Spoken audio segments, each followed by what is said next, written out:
So I was in this room, this exact room, training one of my apprentices who was 37 at the time, right? So he's sat in this room working on fake skins, right? And he's a very sweet, innocent guy, right? Butter wouldn't melt in this guy's mouth, right? He's such a nice guy. And he's sat here working on the skins. I'm teaching him what to do. Kerry walks in, the receptionist, says, Dan, there's a guy here, you really need to come and see him because I don't know what to say. And I thought, right, okay. It's happened many times. So I go outside. I walked into the reception and there's an old fella there. And I say old, he was about 86. He had a scraggy old cardigan on that had bits sticking up, bits of fluff on it, bits of food stains on it. I was like, hey mate, can I help you? He said, in this real broad northern voice, aye lad, yeah.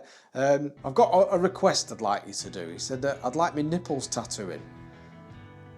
And I said, okay, mate, you're going to need to elaborate on this. Like, what do you mean? Tell me the story, please. He said, bear with me, lad.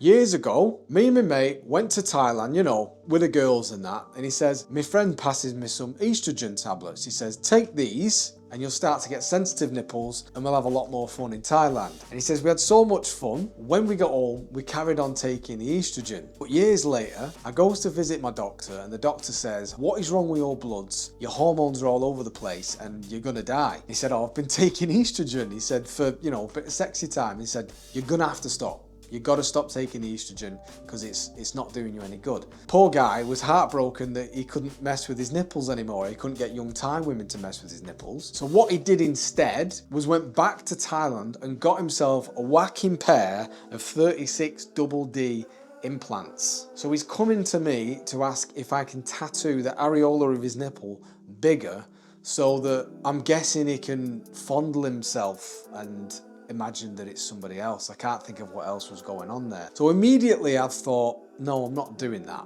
But then I remembered that sweet old Ollie sat in the other room tattooing fake skins and I thought, I've got to get in with this. So I says to the old bloke, okay, come in the other room. All I want you to do is just lift up, show me what's going on under there, put them back down, and then we're going to leave. So that's what we did. We walked straight into this room. Old guy walks in. Ollie looks up. Old guy gets his banging tits out, and they were banging tits, drops his top, walks out the room, got into the reception, said, sorry mate, I'm booked up for too long, not for me, go and see the tattoo shop round the corner. And then I thought, let's go and see Ollie. So we walked back into the room and Ollie was just sat there, tattooing the skins, machine still running, looking up at the sky with his mouth open like he'd never seen anything like that in his life. And I just gave him the thumbs up, said, you all right? He's like, huh? Yeah, so that was pretty mad, but not the maddest.